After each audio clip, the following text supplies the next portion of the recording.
Bismillahirrahmanirrahim. Assalamualaikum warahmatullahi wabarakatuh. Al-Fatiha ila ruhi sayyidina wa habibina wa syafi'ina Rasulillah Sayyidina Muhammad ibn Abdullah sallallahu alaihi wa ala alihi wa ashabihi wa azwajihi wa dhurriyyatihi أن الله يعلي درجاتهم بالجنة وينفعون بأسرارهم وأنوارهم وعلومهم ونفحاتهم وبركاتهم في الدين والدنيا والآخرة ويجعلنا من حزبهم يرزقنا محبتهم ويتوفانا على ملتهم ويحشرنا في زمرتهم بالعافية وسلامة لهم. الفاتحة. أعوذ بالله من الشيطان الرجيم. بسم الله الرحمن الرحيم. الحمد لله رب العالمين الرحمن الرحيم مالك يوم الدين إياك نعبد وإياك نستعين اهدنا الصراط المستقيم صراط الذين أنعمت عليهم غير المغضوب عليهم ولا الضالين آمين. بسم الله الرحمن الرحيم. نويت تعلم وتعليم وتذكر وتذكير والنفع والانتفاع والإفادة والاستفادة والحث على التمسك بكتاب الله وسنة رسول الله صلى الله عليه وسلم والدعاء إلى الهدى والدلالة على الخير ابتغاء مرضاته وقربه وثوابه وحسن الخاتمة مع اللطف والعافية وصلاح العاقبة. Bismillahirrahmanirrahim. Alhamdulillahirabbil alamin. Wassalatu wassalamu ala asyrafil anbiya'i wal mursalin Sayyidina wa habibina wa syafi'ina wa maulana Muhammadin wa ala alihi wa sahbihi ajma'in. Amma ba'du. Qala musanniful kitab Hadratus Syekh Imam Ad-Dasuki rahimahullah wa nafa'ana bihi wa bi'ulumihi fid darain. Allahumma aftah qulubana futuhal arifin wa bihidmatika wansur alaina birahmatika ya arhamar rahimin. Ila anqal. Sampai apa kita?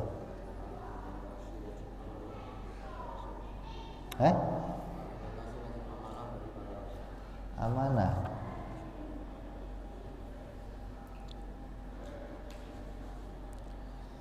Wa amma burhanu wujubil amanati lahum alaihimus salatu wassalam wali annahum law khanu bi fi'li muharramin aw makruhin lan qalabal muharramu awil makruhu ta'atan fi haqqihim li'anna Allah ta'ala amarna biqtida'i bihim fi aqwalihim wa af'alihim wa la ya'muru Allah ta'ala bi fi'li muharramin aw makruhin wa hadha bi ainihi burhanu wujubi tsalits.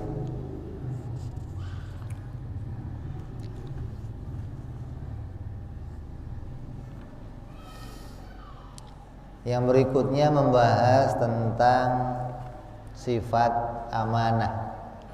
Wajib para rasul bersifat amanah.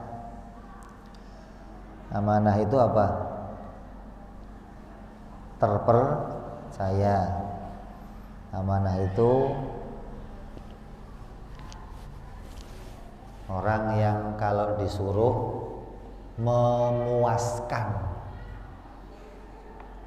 Orang disuruh tidak pernah melakukan kesalahan. Itu namanya amanah. Ini orang ini amanat nih. Kenapa? Kalau disuruh nggak pernah salah.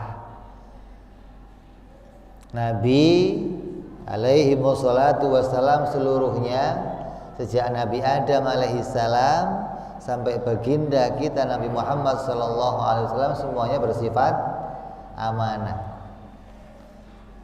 Tidak pernah mereka semua melakukan kesalahan dalam menjalankan perintahnya Allah subhanahu wa ta'ala.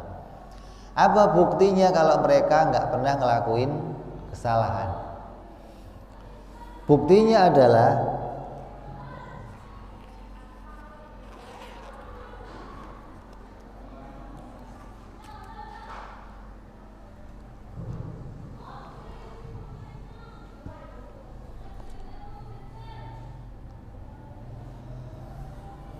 apabila andai kata mereka para rasul itu berkhianat itu maksudnya sengaja melakukan suatu kesalahan, itu namanya berkhianat. Sengaja tidak sesuai dengan perintahnya Allah, itu namanya berkhianat. Dengan melakukan perbuatan yang haram atau yang makruh. Apabila para rasul itu berkhianat dengan melakukan satu perbuatan yang haram atau yang makruh, maka niscaya keharaman atau kemakruhan pasti berbalik menjadi ketaatan kepada mereka.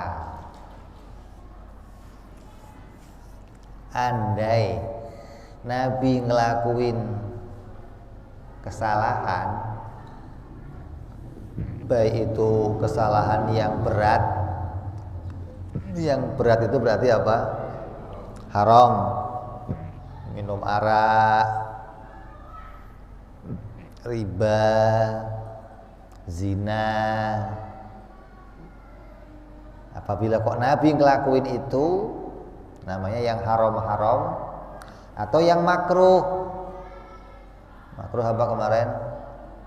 Kencing berdiri, makan sambil jalan, minum sambil berdiri, sambil jalan, wudhu sekali-sekali, ngerokok dan yang lain-lainnya. Maka semua yang dilakukan yang bentuknya haram atau makruh itu akan menjadi panutan, akan menjadi contoh untuk diikuti. Apabila mereka itu betul-betul ngelakuin yang haram atau yang makruh, maka apapun yang mereka lakukan akan diikuti oleh umat. Wong Nabi nggak ngerokok aja kamu kebal kebul, apalagi Nabi ngerokok. Kamu ngikutin siapa gitu?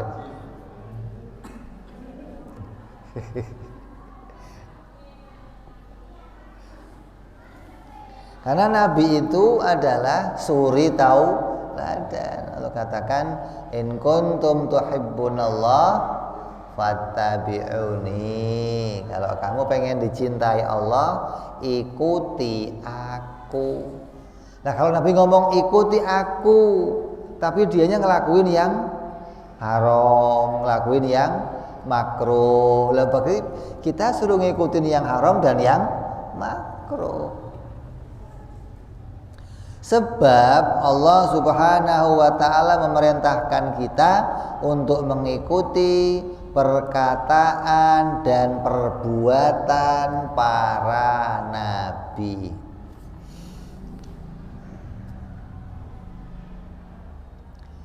Padahal Allah tidak pernah memerintahkan melakukan perbuatan yang haram dan yang makruh. Maka ini juga menjadi dalil dari sifat yang ketiga, yaitu sifat tabligh.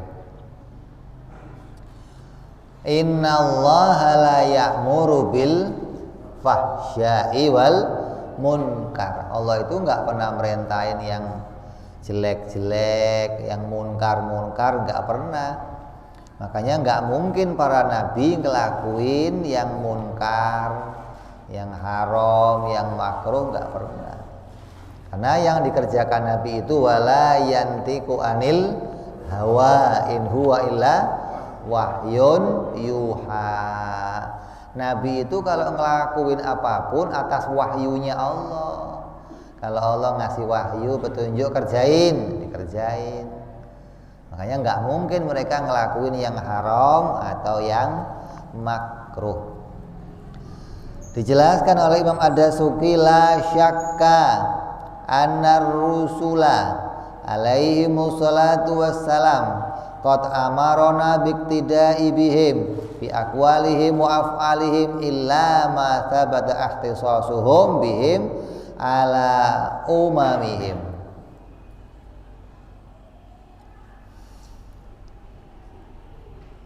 Tidak diragukan lagi, tidak ada keraguan bahwa sungguhnya para rasul alaihi wassalatu wassalam telah memerintahkan kita mengikuti perkataannya dan perbuatannya, kecuali perkataan dan perbuatan yang ditetapkan sebagai kekhususan untuk mereka, bukan untuk umat.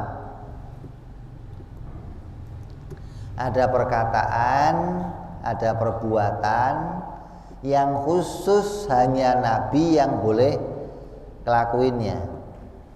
Kita nggak boleh lakuin. Maka perbuatan yang seperti itu nggak boleh dicontoh. Yang dicontoh harus perbuatan yang untuk umum, yang memang diperintahkan Nabi untuk umum, untuk semua umat, maka itu kita diperintah untuk mencontohnya. Tapi kalau perbuatan itu khusus untuk Nabi, seperti apa contohnya? Tidak menerima zakat. Kamu nggak boleh nyontoh, mulai sekarang saya nggak mau terima zakat. Kenapa? Nabi nggak terima? Ya nggak boleh. Kalau kamu memang jatah kamu itu nerima zakat, ya harus nerima zakat. Jangan sok-sokan gue mau sekarang kok mau terima zakat. Kenapa? Nabi aja nggak terima zakat. Pokoknya mulai sekarang saya mau kawin 5 kali lebih. Nabi aja 5 kali. Ya nggak boleh. Kenapa? Itu khusus untuk Nabi lah. Yang khusus begitu kita nggak boleh nyontoh gitu loh.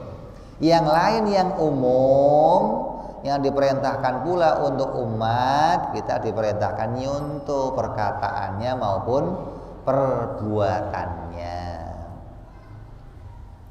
Wallahu ta'ala qala Allah ta'ala fi haqqi nabiyyina wa maulana Muhammadin sallallahu alaihi wasallam. Allah berfirman yang berkait haknya nabi kita. Kata Allah, qul in kuntum tuhibbunallah fattabi'uni yuhibbukumullah. Jika kamu benar-benar mencintai Allah, ikutilah aku. Niscaya Allah mengasihimu.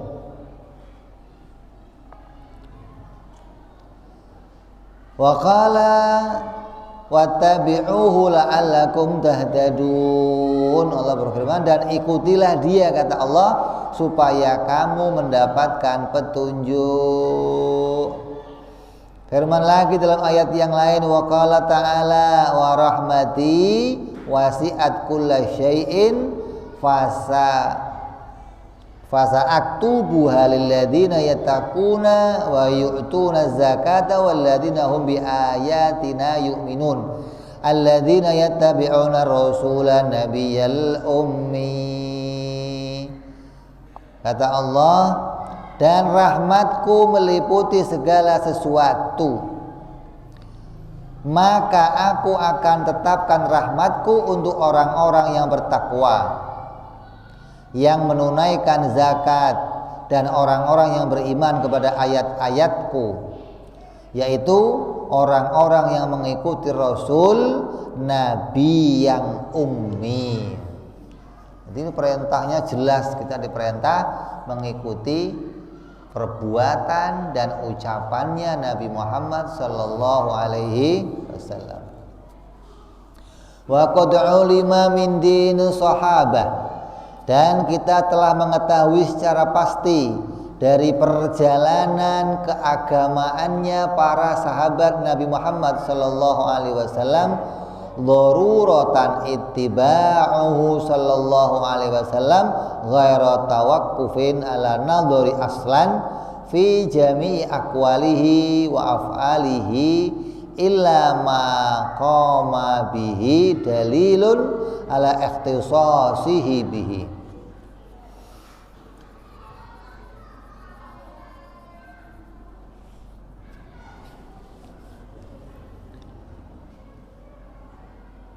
Di antara yang dilakukan para sahabat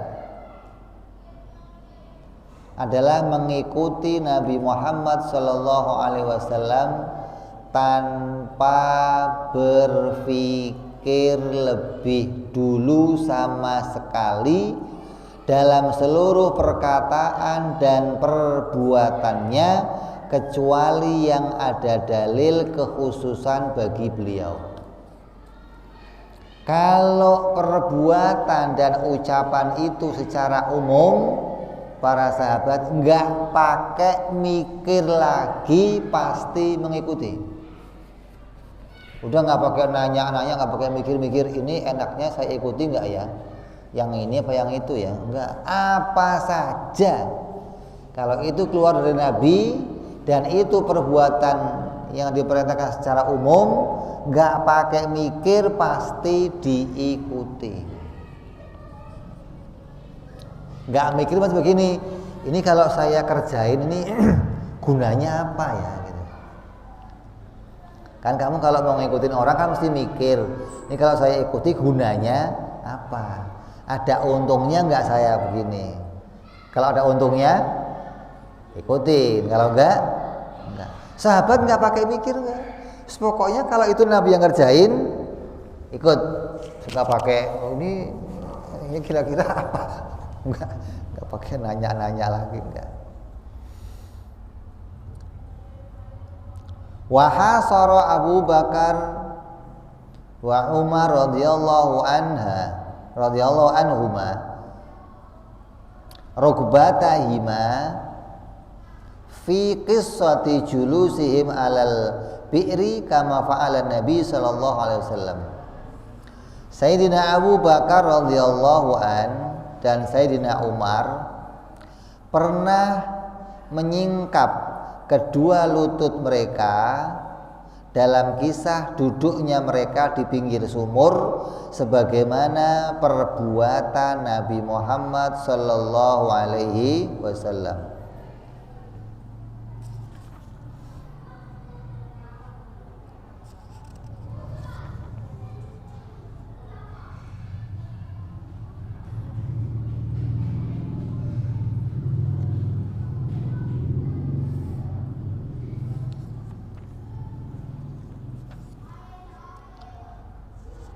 Ini di antara contoh-contoh sahabat yang senantiasa tidak pakai mikir lagi, mereka mengikuti Nabi Muhammad sallallahu alaihi wasallam.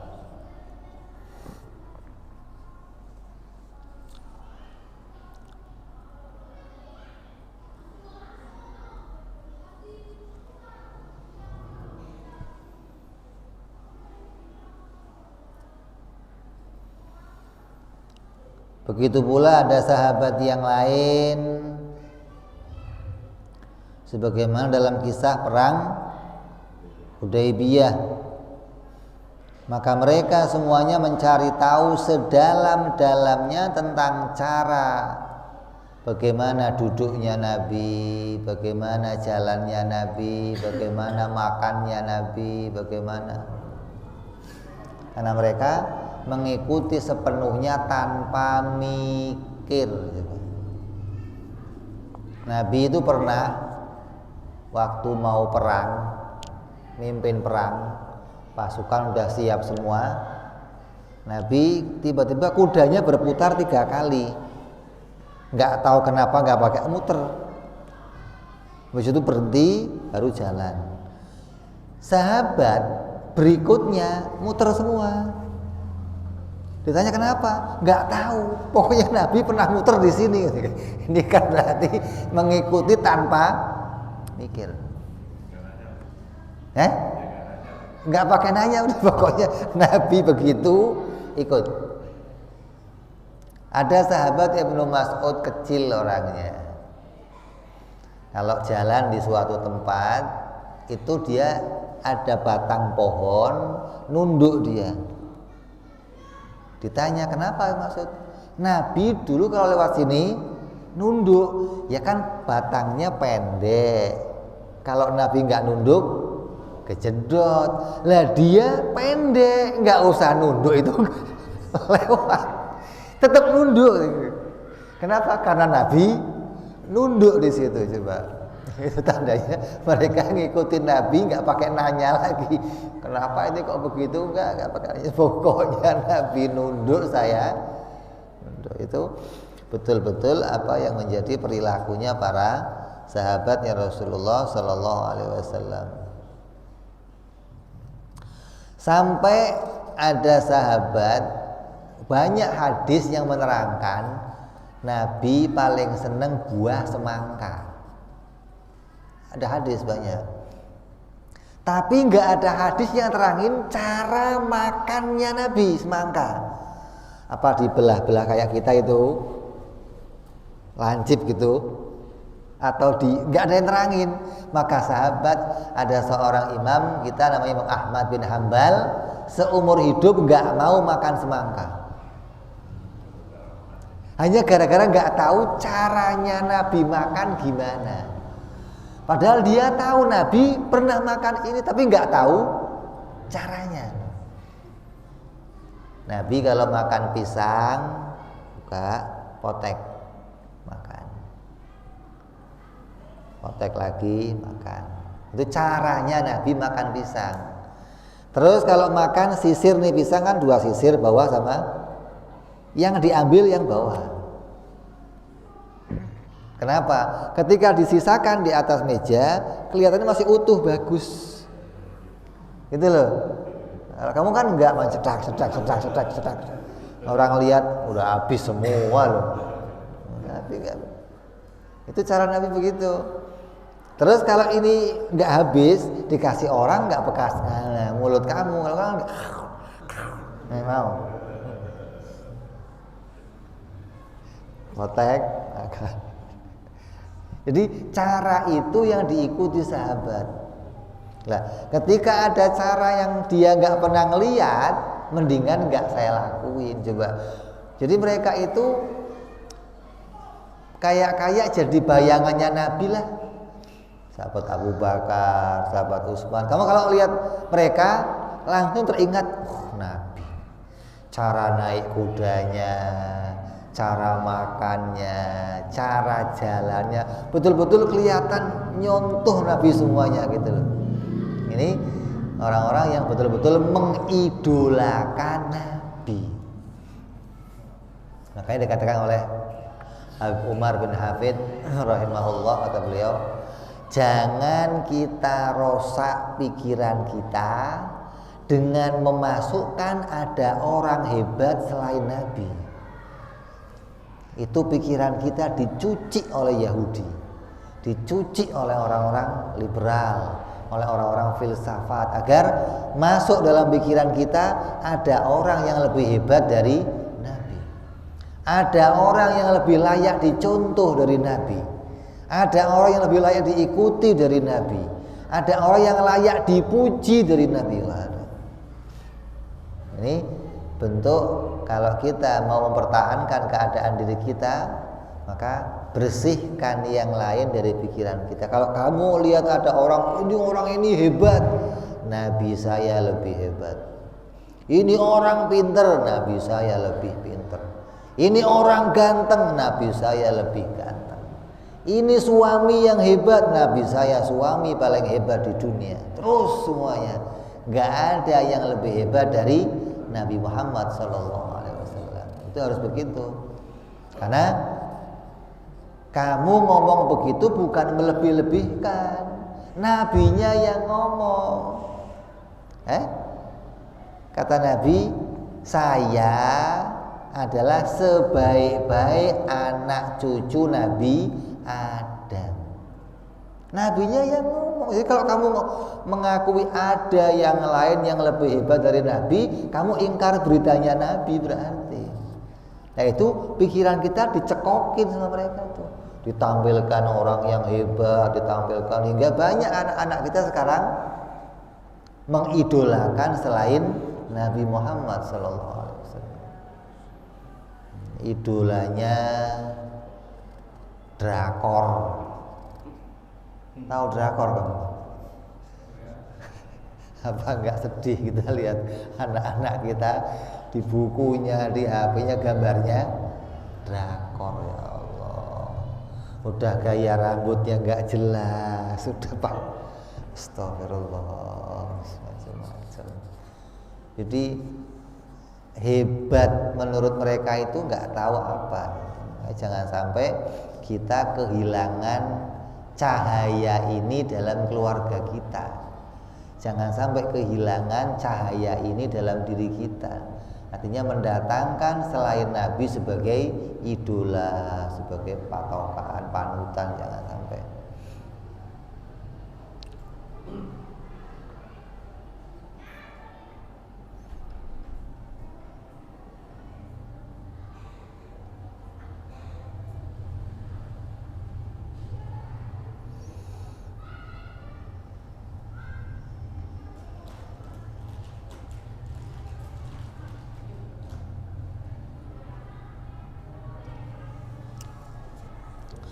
Wahada, maka yang demikian ini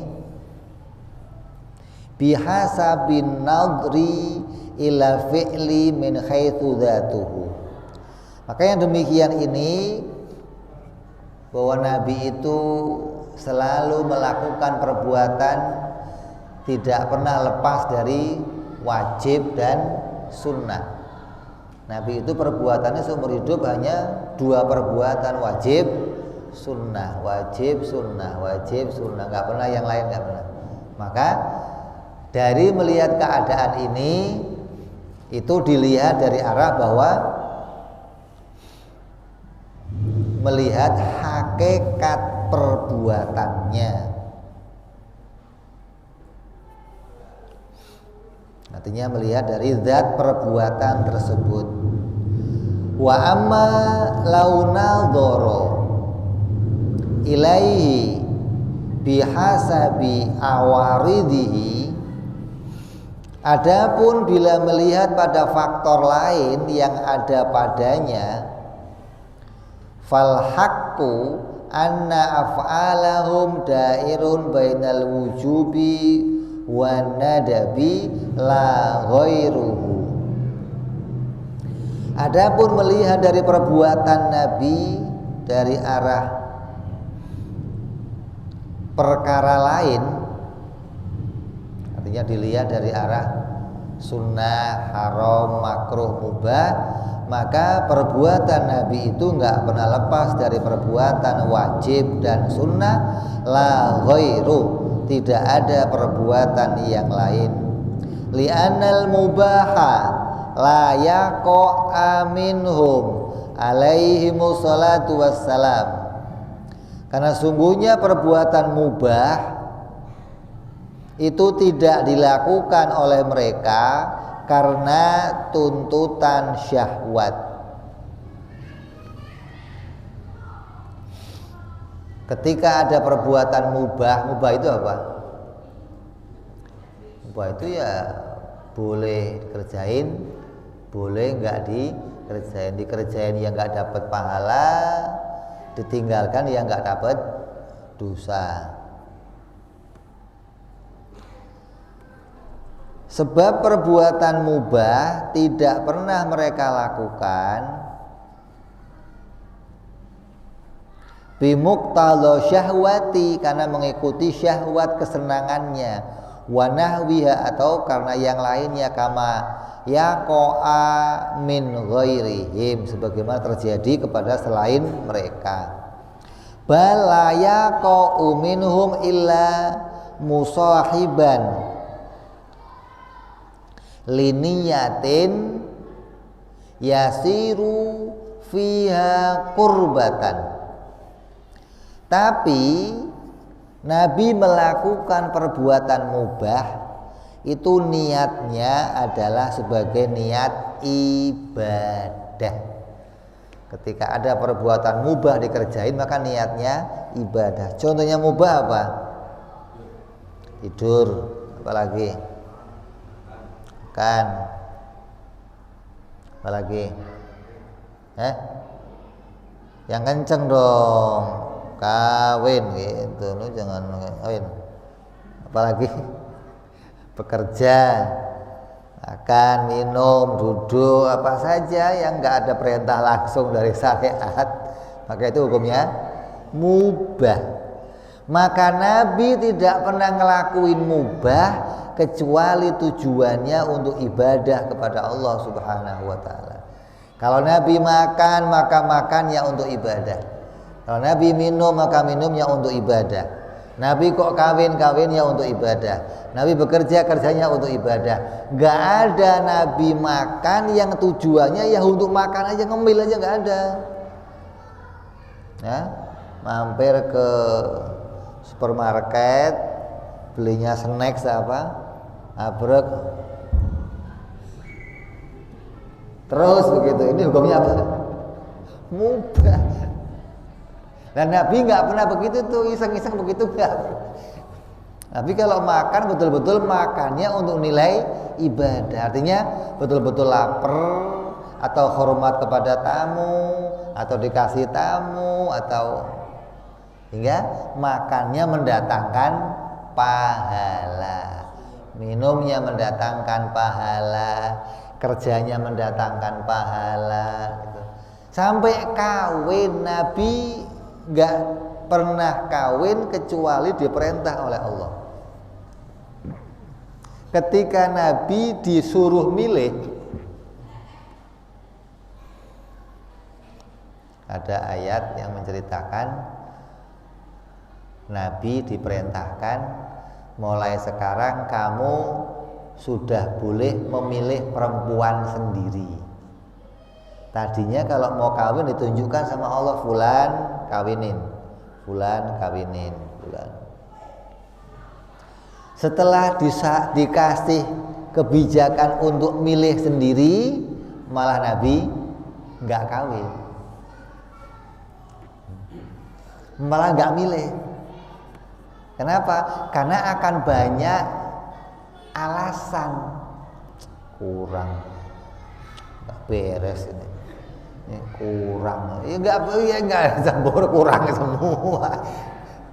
Tapi kalau diperintah ini kawinin, oke, udah nggak lihat kurangnya, mau tua, mau muda, mau bayi, ini kawinin, oke, nggak pakai nanya. Yang jadi masalah kan itu oleh orang-orang Barat itu. Nabi kawin, orang tua dikawin, anak bayi dikawin, gimana sih? Kok gimana? Ya nggak gimana. Dikira kawin itu urusannya untuk syahwat. Dia nggak ngerti kawinnya Nabi itu menjelaskan hukum, mana orang yang boleh dikawini, mana orang yang nggak boleh dikawini. Kalau kawin diapain? Apa harus hubungan? Enggak. Ada kawin muhrim, kawin yang penting nggak batal wudhu, nggak batal, nggak haram untuk dilihat maksudnya. Jadi kawin tujuannya biar kalau dia ngeladenin nggak haram gitu loh. Namanya kawin ini kawin apa? Muhrim. Bukan nggak batal wudhu, bukan, tetap batal wudhu. Namanya istri kan ghairu muhrim. Ya kalau lihat rambutnya dia disentuh yang enggak haram, dipegang enggak haram, namanya kawin muhrim. Bukan tiap kawin itu harus hubungan badan, bukan. Ya, jadi apabila Nabi ngelakuin mubah maka tujuannya adalah li syar'i. Tujuannya untuk ibadah. Yasiru biha qurbatan, minimal mereka bertujuan tasyri' mensyariatkannya. Wa aqallu dzalika ay yaqsudu bihi tasyri'a li ghairi. Wa dzalika min babi ta'lim. Maka hal itu termasuk bagian dari pembelajaran.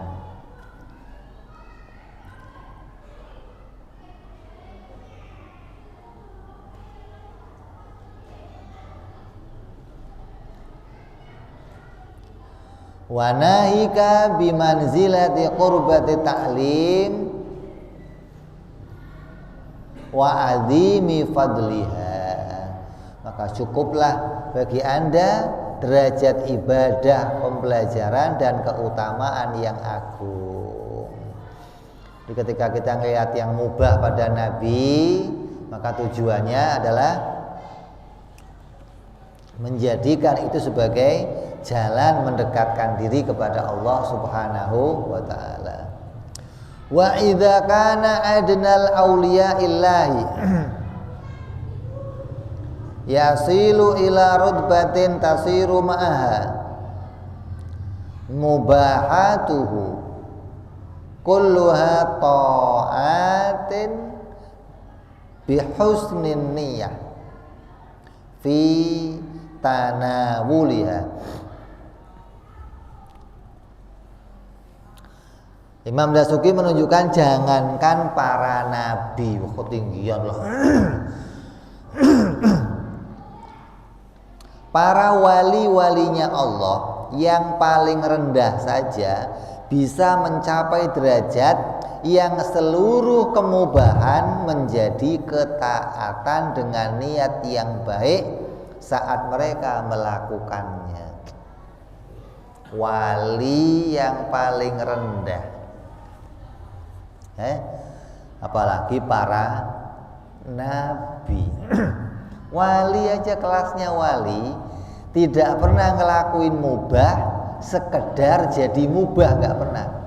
Ketika mereka ngelakuin mubah, niatnya melakukan ketaatan kepada Allah, maka mubah itu meningkat menjadi sunnah. Ini kelasnya wali. Nah, kalau kamu loh nabi, apalagi gitu loh. Fama baluka bi khiratillahi ta'ala min khalqih. Maka bagaimana menurutmu dengan manusia yang dipilih oleh Allah? Wali-walinya aja begitu, apalagi nabinya.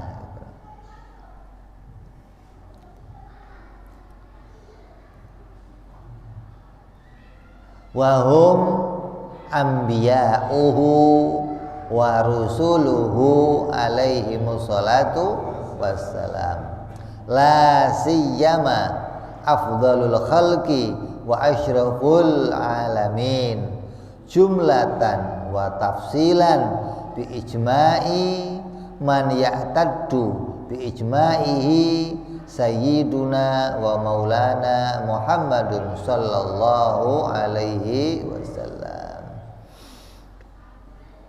Maka bagaimana menurutmu dengan manusia pilihan Allah, yaitu para nabi, para rasul, apalagi manusia paling utama dan paling mulia? Bandingkan lagi nih, nabi-nabi yang lain aja nggak pernah begitu, apalagi nabi yang paling mulia, semulia-mulianya nabi. Maka secara umum maupun terperinci berdasarkan ijma'nya para ulama, yang ijma'nya dipertimbangkan yaitu Nabi kita Muhammad sallallahu alaihi wasallam, yang menunjukkan bahwa beliau adalah semulia-mulia para nabi. Wali ajli ihtisari af'alihim fil wajibi wal mandubi alladzi dzakarnahu iktasarna fi aslil aqidah ala ma yaqtadi ihtisasa bihima wa huwa ta'atun.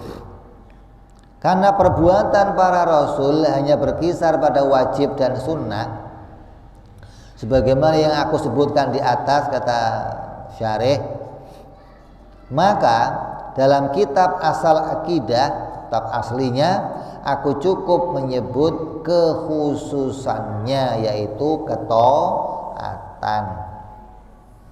Artinya tidak menyebutkan wajib dan sunnah, tapi nyebutnya ketaatan.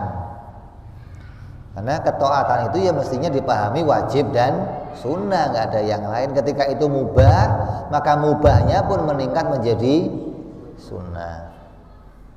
Wazidna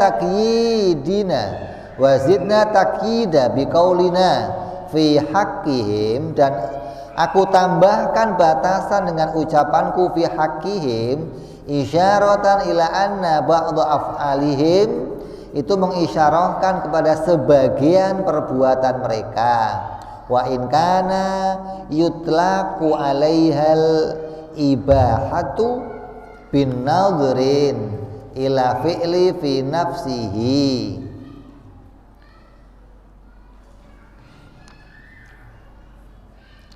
Meskipun perbuatan itu dikatakan mubah dengan memandang kepada hakikat perbuatannya, wa binadhari ila mutlaqi wujudihi, dan dengan memutlakkan wujudnya, min ammatil mu'minin, dari mukmininnya orang-orang yang awam, fa huwa fi haqqihim alaihi wassalatu wassalam li kamali ma'rifatihim billahi ta'ala wa salamatihim min dawa'in nafsi wal hawa. Maka bagi para rasul alaihi wassalam, karena kesempurnaan ma'rifat mereka kepada Allah, selamatnya mereka dari ajakan-ajakan hawa nafsu, wa amnihim min tawariqil fatarati wal milali, dan terhindarnya mereka dari datangnya kejenuhan.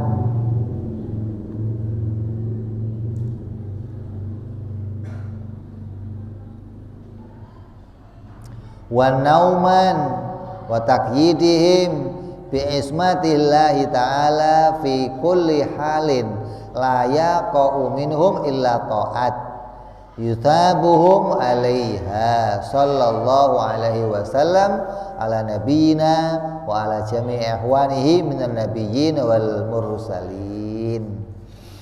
Dan kuatnya mereka dengan penjagaan Allah dalam setiap kondisi,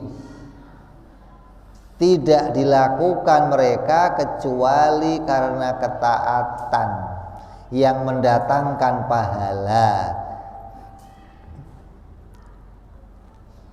Jadi nggak pernah ada yang lain. Andai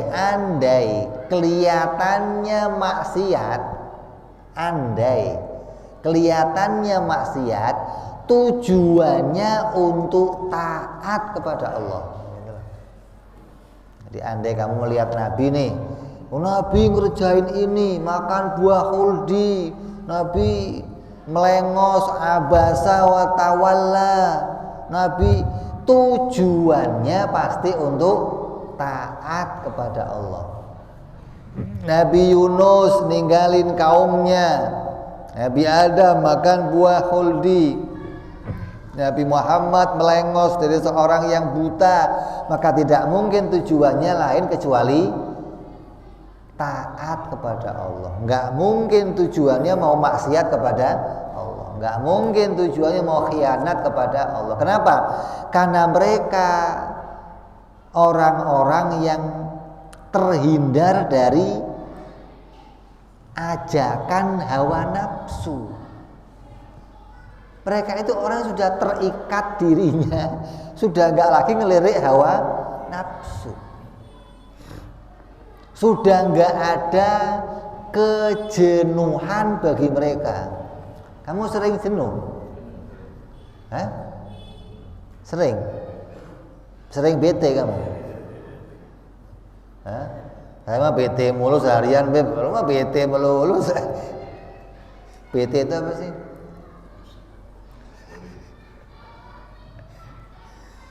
Para nabi nggak pernah bete, coba. Kenapa nggak top? Ya? Tidak pernah ada kejenuhan sedikit pun dalam dirinya. Lah kita kalau sudah jenuh, yang terjadi apa?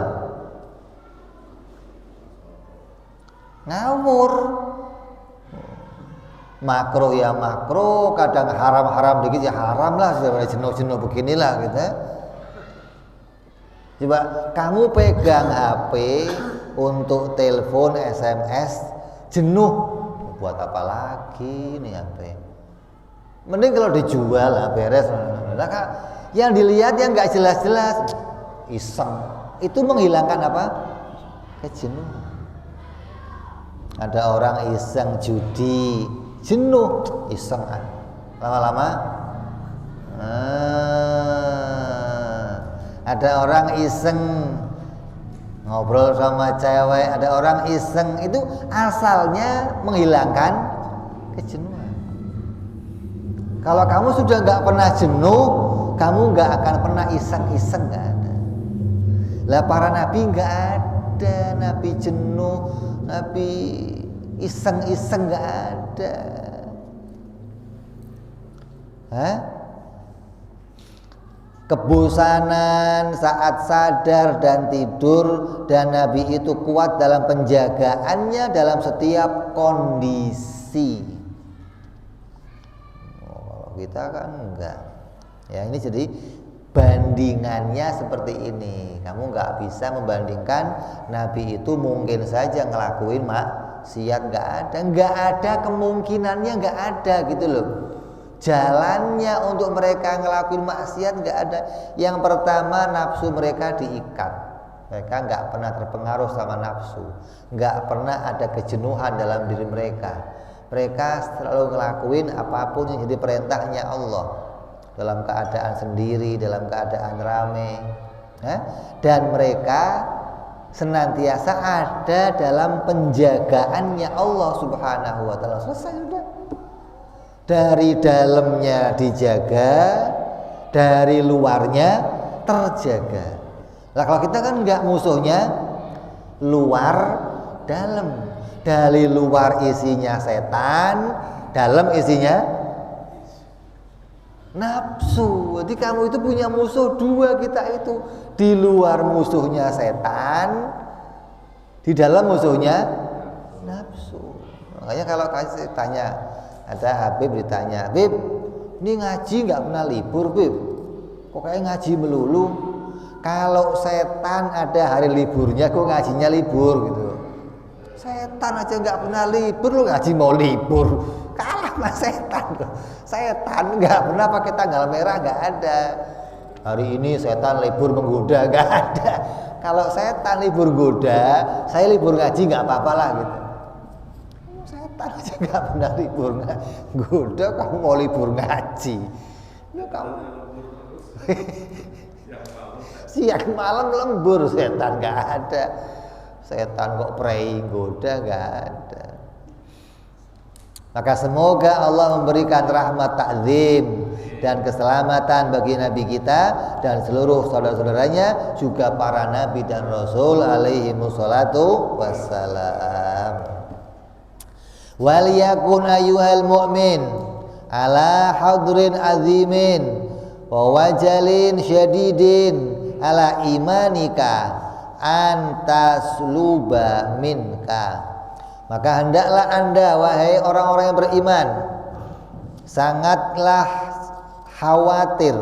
Kamu harus menjadi orang yang sangat khawatir dan sangat takut atas tercabutnya iman kalian. Jangan santai-santai aja dikira aman-aman aja, iman mah gak bakal.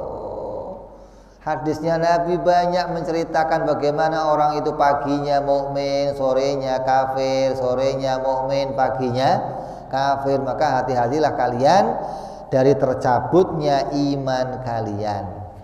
Bi antazghiya bi udunika au aklika ila kharaifa yanquluha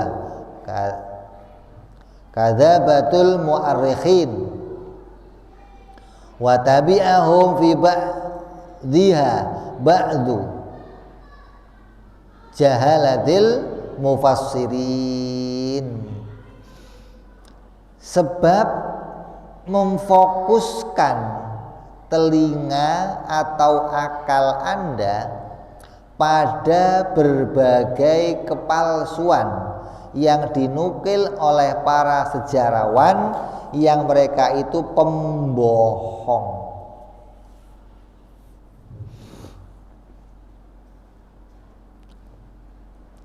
Dan diikuti sebagian ahli-ahli tafsir yang bodoh. Faqad sami'tal haqqa alladzi la ghubara alaihim fi haqqihim alaihi wassalatu wassalam. Sebab Anda telah mendengar kebenaran yang tanpa diragukan lagi tentang apa yang terjadi kepada para nabi alaihi wassalatu wassalam. Artinya bagi orang-orang awam, berhati-hatilah ketika kalian membaca berita, membaca hikayat, membaca riwayat tentang para nabi yang di dalam riwayat itu dinukil dari sejarawan-sejarawan yang pembohong. Udah sejarawannya tukang bohong, diikuti para ahli tafsir yang goblok. Coba, artinya penulisan para ahli sejarah itu dimasukkan ke dalam pemahaman ahli tafsir, kan repot. Begini soalnya, para mufassirin itu melihat Al-Quran itu hanya sedikit menceritakan kisah para nabi. Bahkan ada nabi yang sama sekali nggak diceritakan kisahnya, disebut namanya tapi nggak ada kisahnya. Lah, karena untuk mengambil kisah-kisah itu mereka membaca sejarah, mengambil dari Injil, dari Taurat, dari Zabur, dari sejarawan, diambil cerita-cerita mereka. Terkadang mereka nggak lagi punya filter, nggak disaring lagi ceritanya. Ketika ada cerita menyangkut nabi yang dia tuju, main ambil, masukin ke tafsir yang mereka bikin. Ini merusak, hingga nggak bisa mereka itu membersihkan sifat-sifat nabi dari kekurangan, dari kecacatan yang itu mustahil terjadi pada para nabi. Maka hati-hatilah kalian para orang-orang awam, jangan ikut-ikutan menceritakan kisah-kisah para nabi yang mencacati derajat kemuliaan diri mereka.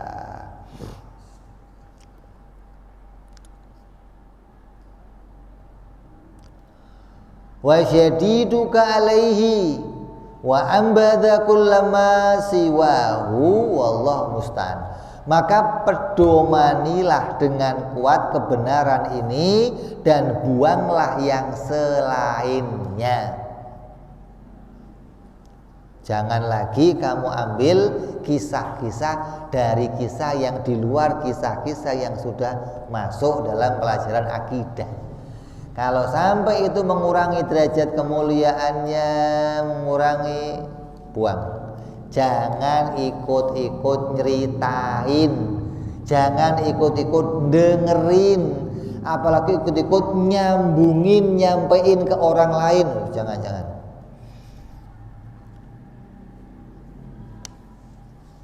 Ini sangat berbahaya, jangan sampai kita demikian.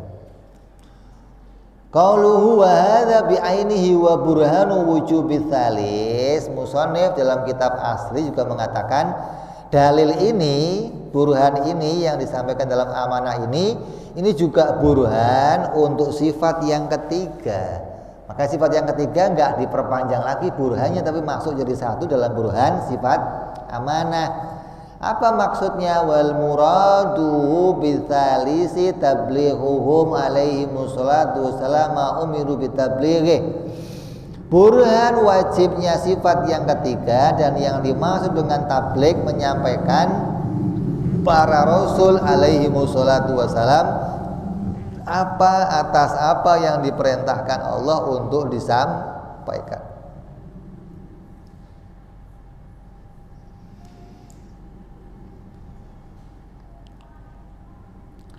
Wala syakka annahum law waqa'a minhum khilafu dzalika lakunna ma'murina bi an yaqtadiya bihim fi dzalika.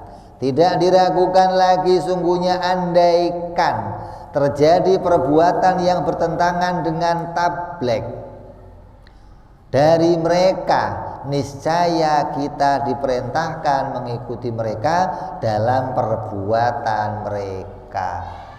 Aslinya sama ini. Dalilnya amanah dan dalilnya tabligh aslinya sama. Amanah tadi apa dalilnya? Nabi nggak pernah melakukan perbuatan yang haram dan yang makruh. Kalau Nabi ngelakuin yang haram dan yang makruh, kita pun akan ngikutin. Tabligh ya begitu. Nabi nggak pernah salah merintahin gitu loh.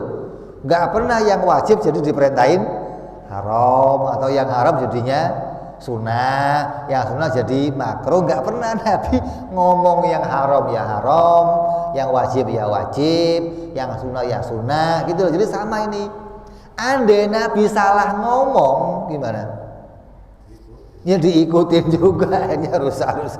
Jadi perbuatannya yang nggak pernah melenceng, omongannya menyampaikan perintah juga nggak pernah melenceng.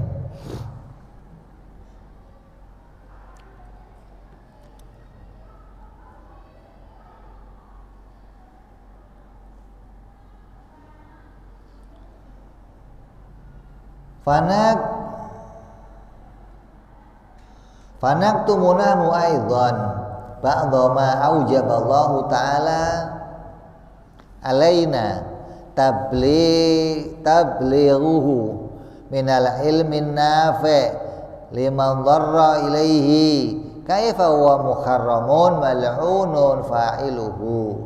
Maka kita juga akan menyimpan, andai Nabi salah ngomong atau Nabi menyimpan pengetahuan, ada perintahnya Allah yang wajib, ada satu yang nggak disampaikan namanya.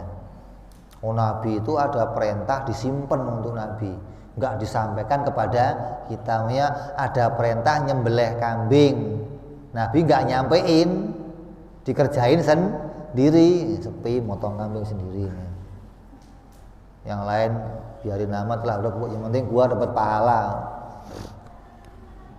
Maka kalau Nabi begitu, kita pun akan memilih satu perbuatan yang kita simpen nanti. Oh, Nabi itu nyimpennya, saya nyimpen yang inilah gitu. Nah, kalau satu orang nyimpen perbuatan masing-masing, lah kamu kebagian apa? Paling kebagian siwakan doang kamu. Agama apa sih? Siwakan. Oh, siwakan. Yang lain mana disimpan? Cara wudhu disimpan, potong kambing disimpan, tahalul disimpan. Lah gimana kamu dapat berita?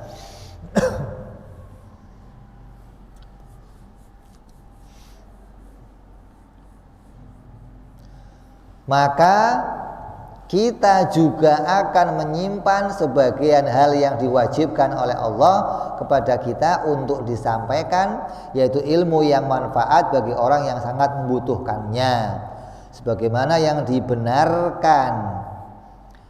Lalu bagaimana hal itu bisa dibenarkan padahal hal itu haram dan pelakunya terlaknat? Qala Allah Ta'ala, Allah berfirman, innal ladzina yaktumuna ma anzalna minal bayyinati wal huda min ba'di ma bayyanahu lin-nasi fil kitabi ulaika yal'anuhumullah wa yal'anuhumul la'inun. Sungguhnya orang-orang yang menyembunyikan apa yang telah kami turunkan berupa keterangan-keterangan yang jelas dan petunjuk setelah kami menerangkannya kepada manusia dalam Alkitab, mereka akan dilaknati Allah dan dilaknati pula oleh semua makhluk yang dapat melaknat. Nggak tanggung-tanggung, hewan-hewan di laut, hewan di darat, semua melaknati orang-orang yang menyembunyikan ilmu yang manfaat.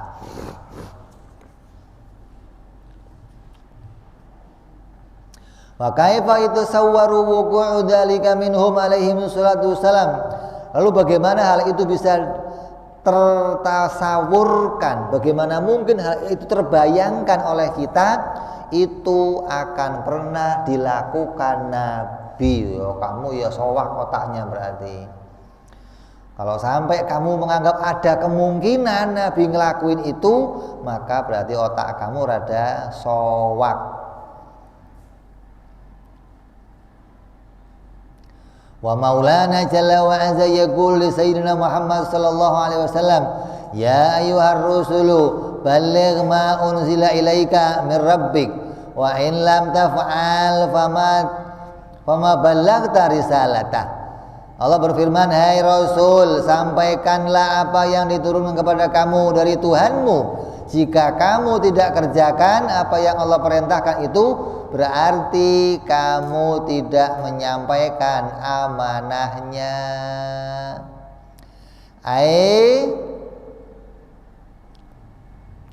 In lam tuballigh ba'da ma amartu bitablighihi minar risalati fa hukmuka hukmu man lam yuballigh syai'an minha.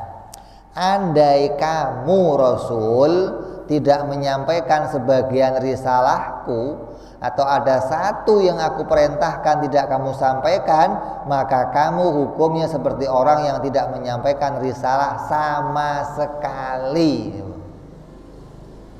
Satu aja nggak disampaikan, sama saja kamu bukan Rasulku, gitu loh. Sudah selesai sudah kamu. Maka dikatakan apa? Ada hadis sebenarnya, balighu ani walau ayat. Maksudnya apa itu? Sampaikan yang dariku walaupun satu. Maksudnya apa? Maksudnya bukan kamu suruh nyampein satu-satu, bukan. Sampaikan dari Nabi satu ayat ya, kamu seayat, kamu seayat. Agama kok seayat doang, lah keder dong.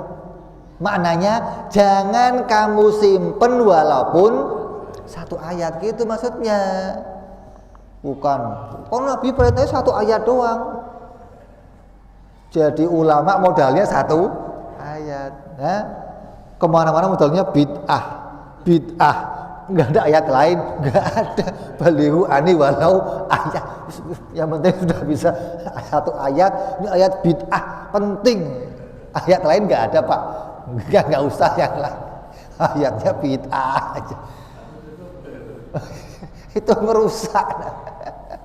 Artinya justru malah kamu sama saja menyembunyikan agama seluruhnya. Berarti ketika kamu hanya nyampein satu ayat, sama aja kamu nyimpen yang lainnya. Maknanya jangan disimpan walaupun satu ayat.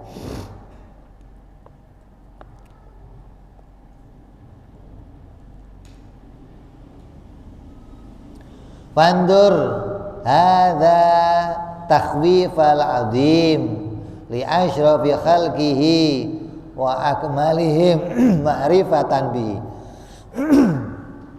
Lihatlah peringatan keras ini bagi makhluknya Allah, bagi hamba-hambanya Allah yang paling mulia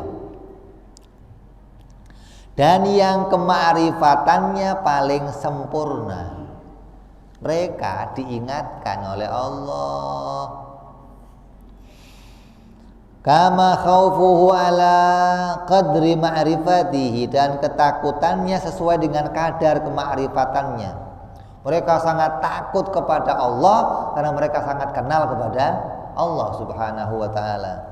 Walihada kana yusma'u li sadrihi alaihi wassalatu wassalam azirun ka azizi al-mirjali min khaufillahi ta'ala.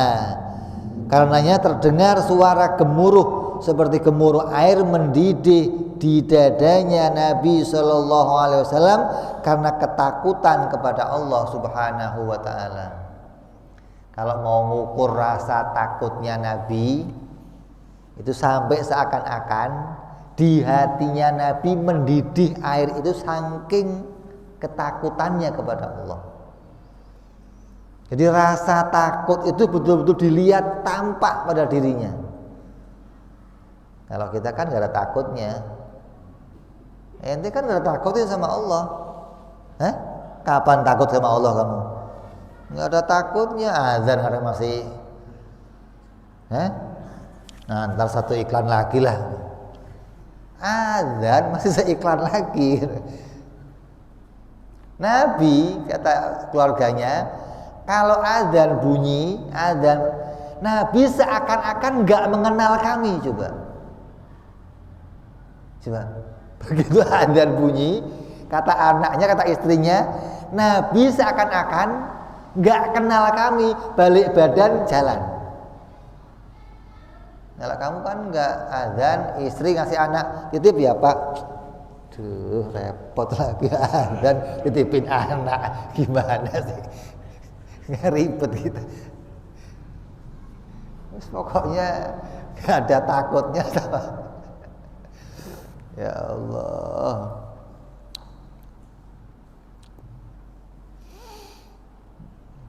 Wa qad syahida maulana jalla wa azza li sayyidina Muhammad sallallahu alaihi wasallam bi kamali tabligh.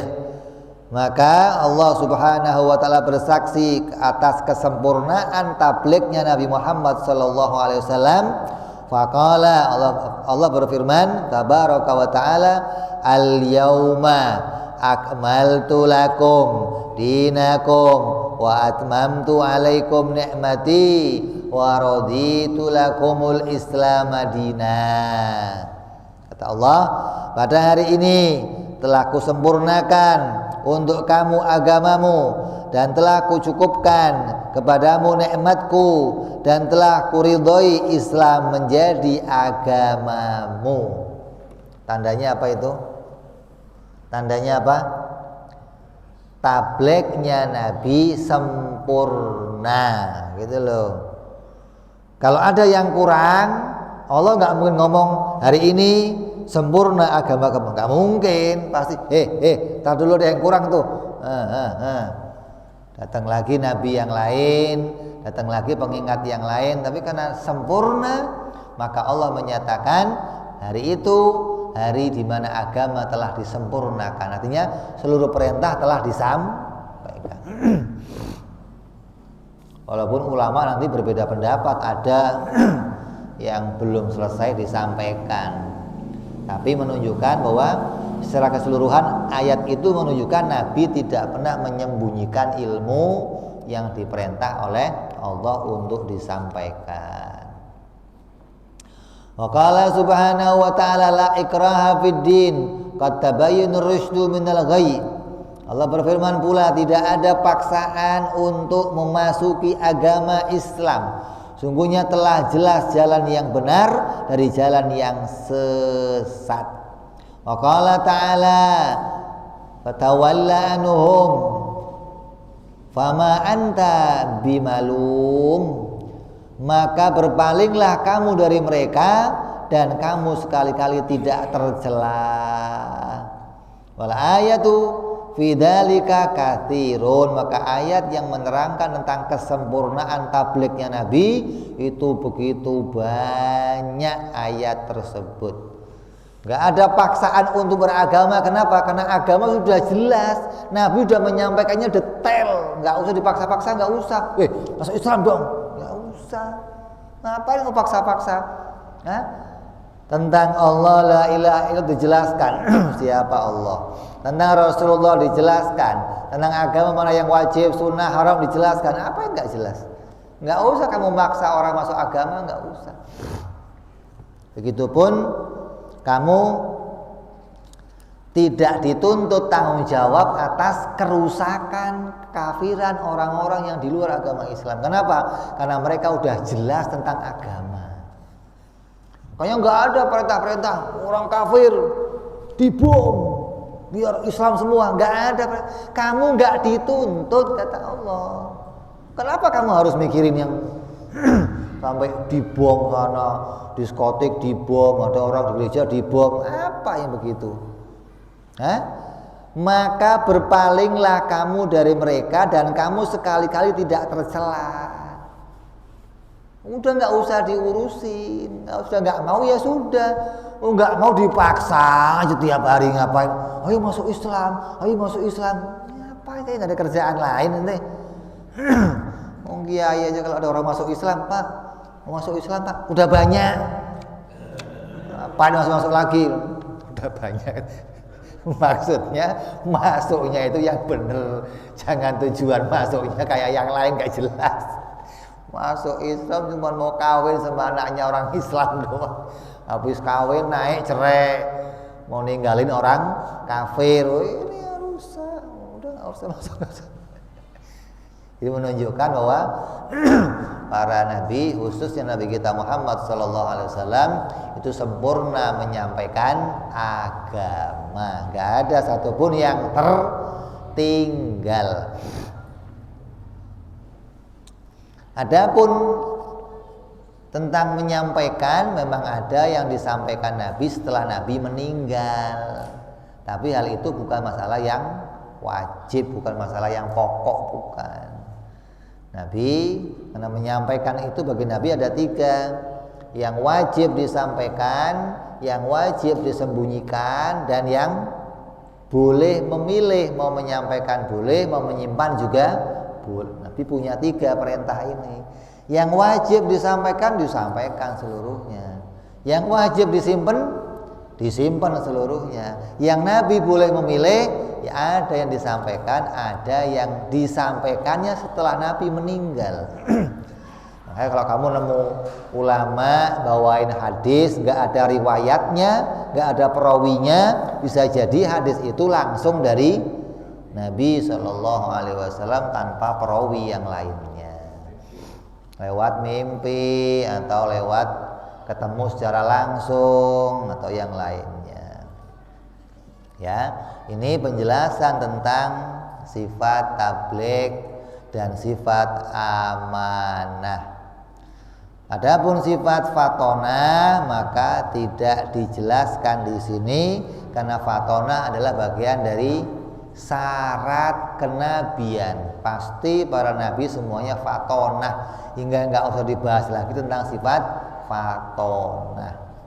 Wallahu a'lam bishawab. Billahi subhanahu wa ta'ala at-taufiq. Mudah-mudahan kita senantiasa diberikan taufik oleh Allah subhanahu wa ta'ala untuk mengikuti Nabi, menjadikan Nabi sebagai idola kita, panutan kita, pedoman kita, hingga tidak melirik lagi hati kita kepada manusia siapapun selain Nabi Muhammad SAW, hingga kita bisa menjadi orang-orang yang tetap berjalan di belakangnya Rasulullah SAW sampai hari kematian kita. Amin ya rabbal ala hadhihi niyya wa ala niyatin shalihah wa ila hadratin nabi. Al-Fatihah.